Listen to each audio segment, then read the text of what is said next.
এসেছে ব্যক্তিগতভাবে আমি মনে করি যে এনসিপি নারীর প্রতি যারা সহিংস তাদেরকে ফুলের মালা দেয়া এবং এই সমস্ত মানুষদের সাথে তাদের অ্যাফিলিয়েশন আমরা দেখতে পেয়েছি। নারীদেরকে এইভাবে করে বেত্রাঘাত করা হচ্ছে, তাদের সাথে তাদের আমরা অ্যাফিলিয়েশন দেখি, তাদেরকে দেখে কিন্তু আমরা আসলে মানে ভয় পাই। তো যেই লোকের বিরুদ্ধে যৌন হয়রানির অভিযোগ আগে থেকে আছে সেই যৌন নিপীড়ককে আপনি কেন পোস্টে নিয়ে আসছেন?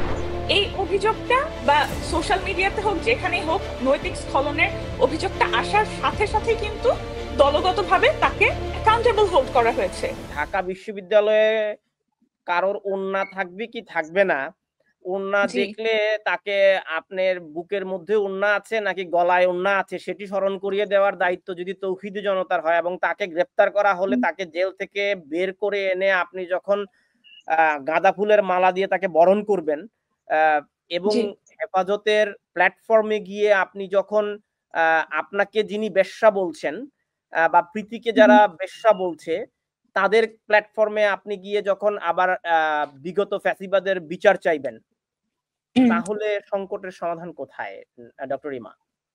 জি, এটা ভালো প্রশ্ন। যেটা আমি আমার ব্যক্তিগত পর্যায় থেকে বলতে পারি যে আমাদের সেই অনুষ্ঠানে অংশগ্রহণটা কিন্তু এনসিপির পক্ষ থেকে না, সে ব্যক্তি হিসেবে গিয়েছিল। তবে যেহেতু তার সাথে আমাদের জাতীয় নাগরিক পার্টির একটি অ্যাসোসিয়েশন আছে, এই দায়টা এড়ানো ডিফিকাল্ট। আমরা যেটা করছি, আমরা সেই ঘটনা থেকে শিখছি। ওই ঘটনার ওইটাকে যদি আমরা আপনি যদি আমাকে একটু সুযোগ দেন, আমার একটা প্রশ্ন আছে আপনাকে, সেটা হচ্ছে যে ধরেন আপনাদের যারা নেতারা তারা ব্যক্তি হিসেবে একটা কোথাও গেলেন, তো ওনারা কি আসলে আইডেন্টিটিটা খুলে দিতে যান যে ওনারা এই দলের লোক না, কিংবা আমরা এসেছি ব্যক্তি হিসেবে? ওনারা কি কোথাও কোনো স্টেটমেন্ট দিয়েছেন যেখানে ওনারা বলেছেন আমরা ব্যক্তি হিসেবে এসেছি, আমরা এনসিপির পক্ষ থেকে আসিনি? ওনাদের যদি কোট আনকোট এই বক্তব্য কোথাও না থাকে তাহলে আমরা ওনাদেরকে ব্যক্তি হিসেবে দেখবো না, আমরা রাজনৈতিক নেতা হিসেবে দেখবো। আমি যখন সিটি অফ প্যারিসের কোনো প্রোগ্রামে যাই আমাকে সবাই চেনে সিটি অফ প্যারিসের অফিসিয়াল রেসিডেন্ট হিসেবে, এবং আমি যখন প্যারিসের রাস্তা দিয়ে নর্মাল মানুষের মতন হাঁটি তখনও আমি ওই সিটি অফ আর হেফাজতের নেতাদের হেফাজতের প্রোগ্রামে আপনাদেরকে জানানো হয় নাই, আপনাদেরকে রাজনৈতিক একটা স্টেক হোল্ডার হিসেবেই আপনাকে সেখানে আমন্ত্রণ জানানো হয়েছিল। আর রাজনৈতিক স্টেক হোল্ডার না হলে আপনিও আজকে আমার প্রোগ্রামে আসতেন না। জি জি জি, আমি যে কথাটা আমি শেষ করতে পারিনি, আমি কিন্তু জি জি আমি যে কথাটা শেষ করতে পারি না, আমি কিন্তু তখনই বলেছি যে এই ব্যাপারটার দায় কিন্তু এনসিপি এড়াতে পারবে না। কারণ আপনি যে জিনিসটা তুলে ধরলেন যে যেহেতু এখানে একটা অ্যাফিলিয়েশন আছে, যখন আমি একটা পাবলিক প্ল্যাটফর্মে যাব, আমি চাই কি না চাই সেটা অবশ্যই মানে আমার দলের সাথে অ্যাসোসিয়েটেড হয়ে যাবে।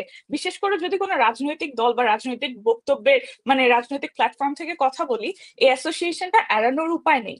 তবে ওই ঘটনার পরের থেকে আমরা যেটা দেখেছি, আপনারা কি এই একই জিনিসটা বারবার হতে দেখেছেন, নাকি এটাকে একটা বিচ্ছিন্ন ঘটনা হিসেবে অ্যাকসেপ্ট করতে আপনারা রাজি, যেখান থেকে এনসিপির শিক্ষা নিয়ে অন্যভাবে কাজ করার চেষ্টা করছে?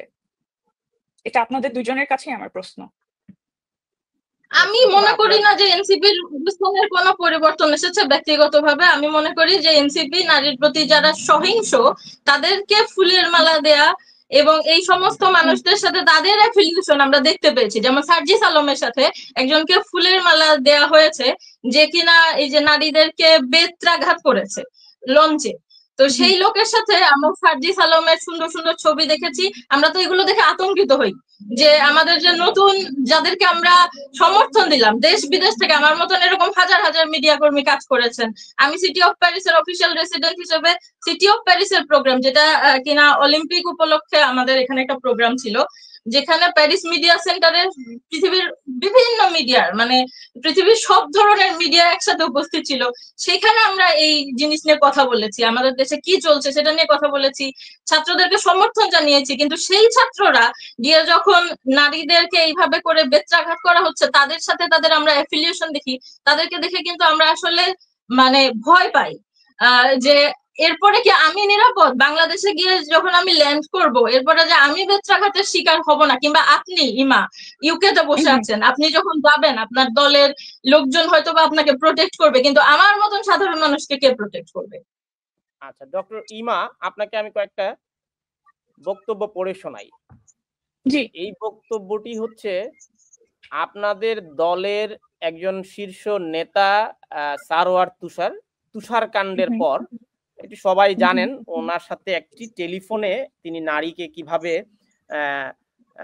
যৌন হয়রানি করেছেন সেই প্রসঙ্গে আমি না যাই। এখানে নিশ্চয়ই 18 বছরের বয়সের নিচে যারা আছে তাদেরকে আমি অনুরোধ করব এই অনুষ্ঠানটি আপাতত কিছু অংশ তাদের পরিবারের সদস্যরা কেউ যদি এটি বড় পর্দায় দেখে থাকেন আপনারা একটু বিরত রাখবেন, শিশুরা যাতে অন্তত এই বিষয়গুলো না দেখেন।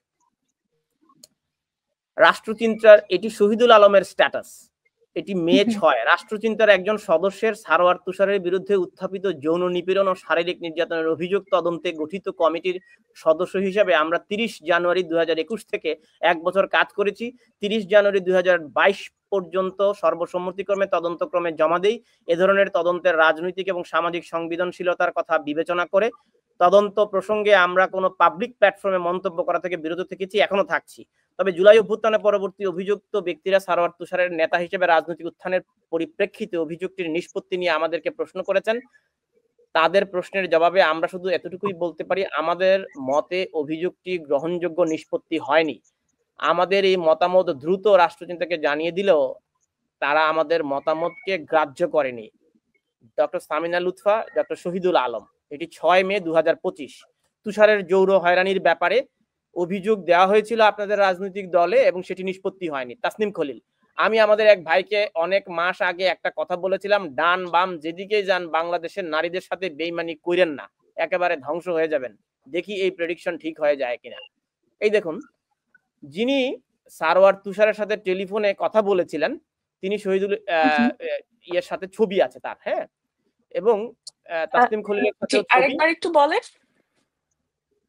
যে নীলা ইসরাফিল যিনি অভিযোগ তুলেছেন সারোয়ার তুষারের বিরুদ্ধে, তার সাথে এবং সারোয়ার তুষারের বিরুদ্ধে বিথি সপ্তর্ষি নামের এই নারীও অভিযোগ তুলেছেন যৌন হয়রানি। তাদের দুজনেরই সম্পৃক্ততা রয়েছে এবং দুজনই আপনি দেখুন নীলা ইসরাফিলের মৈত্রী যাত্রায় দুজনের ছবি রয়েছে। এখন আমার প্রশ্নটি হচ্ছে, এই অভিযোগ তো নতুন নয়, সারোয়ার তুষারের বিরুদ্ধে অভিযোগ পুরনো এবং এই অফিসিয়ালি এই অভিযোগটি দেওয়া হয়েছিল 2021 সালে, 23 সালে, 24-25 সাল। তো 2 বছর ধরে আপনারা কি করলেন? তখন আপনারা ক্ষমতায় ছিলেন না, এখন আপনারা সর্বময় ক্ষমতার অধিকারী। তারপরও কেন এই অভিযোগগুলোর নিষ্পত্তি হচ্ছে না? আচ্ছা, এখানে আপনারা বলতে আপনি কি আমাদের এনসিপি দলটাকে বোঝাচ্ছেন, সরকারকে বোঝাচ্ছেন, কোন জিনিসটাকে বোঝাচ্ছেন? কারণ আপনি আমি সরাসরি এনসিপির কথা বলছি, যেহেতু আপনাদের রাজনৈতিক দলের মধ্যেই এই অভিযোগটি উত্থাপিত হয়েছে। আগে তো দল এটির বিরুদ্ধে অভিযোগ নেবে। এই নীলা ইসরাফিল আর তুষার কাণ্ডের আগেও তুষারের বিরুদ্ধে বিথি সপ্তর্ষি নামে আরেকজন নারী যৌন হয়রানির অভিযোগ তুলেছেন। সেই অভিযোগটি আমলে নেয়নি তো এনসিপি, বা এনসিপি তখন ছিল না, কিন্তু আপনাদের রাজনৈতিক দলের বিরুদ্ধে অভিযোগটি এসেছে। তো এই যে টানা আমি 2 বছরের কথা বললাম, 2 বছরে দুটি বড় অভিযোগ। এনসিপি অবশ্যই একটি নোটিশ পাঠিয়েছেন, তাকে কারণ দর্শাতে বলেছেন, অবশ্যই এটি ইতিবাচক, এটিও আমরা বুঝছি, কিন্তু হলো না তো। তিনি তো এখনো সরব রয়েছেন, এটি নিষ্পত্তি কিভাবে সম্ভব? আচ্ছা, আই থিংক এটা খুবই এক্সেলেন্ট কোয়েশ্চেন, অবশ্যই সেনসিটিভ কোয়েশ্চেন। কিছু জিনিস একটু ক্লারিফাই করা দরকার। যখন 2 বছর ধরে আপনারা কোনো ব্যবস্থা নিলেন না, বা এতদিন ধরে এই ব্যাপারটা হচ্ছে আপনারা কোনো ব্যবস্থা নিলেন না, এই ধরনের কমেন্টটা একটু প্রবলেম্যাটিক আমার কাছে মনে হয়। কি জন্য? এনসিপি দল হিসেবে আত্মপ্রকাশ করেছে কবে বলেন তো? ফেব্রুয়ারির শেষে, তাই না? তো ফেব্রুয়ারির শেষে যদি হয়, সেটার দায় যদি আমরা 2 বছর আগে থেকে কিসের অভিযোগ তোলা হয়েছে, কোনটার নিষ্পত্তি হয়েছে কি হয়নি, সেটার জন্য যদি এনসিপি কে কাঠগড়ায় দাঁড় করানো হয়, ব্যাপারটা আসলে একটু আনফেয়ার হয়ে যায়। তার ব্যাপারে অভিযোগ ছিল, অভিযোগের নিষ্পত্তি হয়েছে। এখন শহীদুল ভাই যেটা লিখেছেন পর্যালোচনা করে, যে তারা সেটার নিষ্পত্তি যেভাবে হয়েছে সেই ব্যাপারে তারা সন্তুষ্ট নয়। এটা নিয়ে আমাদের দলের অভ্যন্তরে কিন্তু এই ব্যাপারটা নিয়ে আলোচনা পর্যালোচনা চলছে। এবং আপনি যেটা বললেন, এখানে যৌন হয়রানি এই যে অভিযোগটা একদম রিসেন্ট, যেটাকে আপনি তুষারকাণ্ড বলছেন, এই জিনিসটা আসলে একটু ক্ল্যারিফাই করার জনগণের কাছে মনে হয় দরকার আছে। এটার অবশ্যই অনেক ধরনের ইমপ্লিকেশন থাকবে, কিন্তু যৌন হয়রানির অভিযোগটা মানে কার কাছ থেকে আসবে এই ব্যাপারটা মনে হয় একটু ক্ল্যারিফাই করা দরকার। জি বলুন, আমি যদি ক্লারিফাই করতে চান। জি আমি যদি মনে করি যে দুজন মানুষ তারা পার্সোনালি কথা বলছেন, তাদের ইন্টারপার্সোনাল রিলেশনশিপ আছে আগের থেকে, সেই কমেন্টের ভিত্তিতে আমি যদি একটা এক্সার্ট নিয়ে লেটস সে আমি যদি মব জাস্টিস এস্টাবলিশ করতে চাই, যেখানে মানে তাদের কাছে এই জিনিসটা ভাই আমি খুবই লজ্জিত এবং বিব্রত। আপনি কি এই শব্দটা আমার মুখ থেকে বের করতে চান? আপনি বলছেন যৌন হয়রানি হয় নাই, দুইজনের বক্তব্য। আপনি আমার প্রসঙ্গটি নেন, আপনি বলছেন তখন আপনার রাজনৈতিক দল হয়নি, কিন্তু 2021 সালে যদি সারওয়ার তুষারের বিরুদ্ধে অভিযোগ আসে, তাহলে সারওয়ার তুষার কেমন করে আপনার রাজনৈতিক দলের যুগ্ম আহ্বায়ক হয়? আপনি তো তাকে পোস্ট দেবেন না। আপনি বলছেন আমার দলের তখন জন্ম হয় নাই। তো যেই লোকের বিরুদ্ধে যৌন হয়রানির অভিযোগ আগে থেকে আছে, সেই যৌন নিপীড়ককে আপনি কেন পোস্টে নিয়ে আসছেন? আচ্ছা, তাহলে তানভীর ভাই, আপনি কি মানে আপনি যেটা বলছেন সেটা হচ্ছে কারো নামে অভিযোগ আসা অর্থাৎ সে অপরাধী, আপনি কি এই প্রেমিসটা অ্যাকসেপ্ট করে নিচ্ছেন? অভিযোগ এসেছে তাকে এই পদে, অভিযোগ আসলে নিষ্পত্তি না হওয়া পর্যন্ত তাকে আপনি দলের দায়িত্বশীল পোস্টে দেবেন না। আপনি তো দিয়েছেন, আপনি তো তাকে শোকজ করেন নাই যে তোমার বিরুদ্ধে অভিযোগ পেয়েছি, এই তোমার বিরুদ্ধে অভিযোগের ফাইল, এটা সমাধান করে তারপরে তোমাকে পোস্ট দিব। আপনি তো এটা করেন নাই।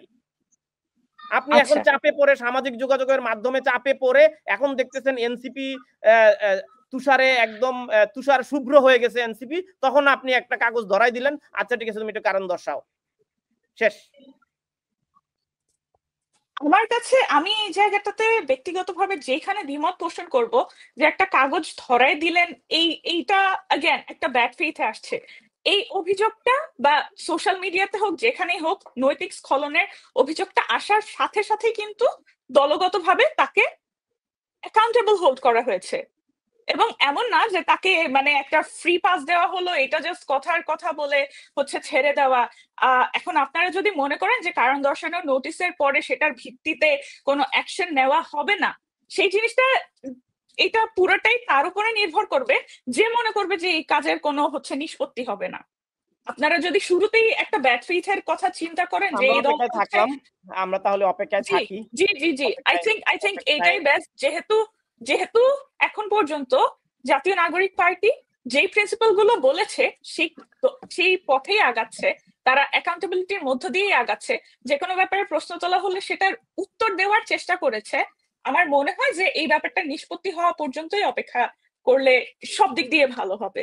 যদিও এটা আমার ব্যক্তিগত মতামত। তিনি শিখতে চান, তিনি ভুলগুলো শুধরে নিতে চান, হ্যাঁ, যদি ভালোবাসা পাই উষ্ঠে অঙ্গুরি ছোঁয়াবো, এরকম একটা ভাবমূর্তি আমরা দেখেছি। তিনি ভুল স্বীকার করেছেন, এটি অনেক ইতিবাচক। তো দেখা যাক আমরা তিনি ভুল শুধরে আবার নতুন করে রাজনীতিতে আবার ফেরেন কিনা। নিশ্চয়ই এনসিপি আমাদের কাছে সময় চেয়েছে, আমরা সময়ের জন্য অপেক্ষা করি।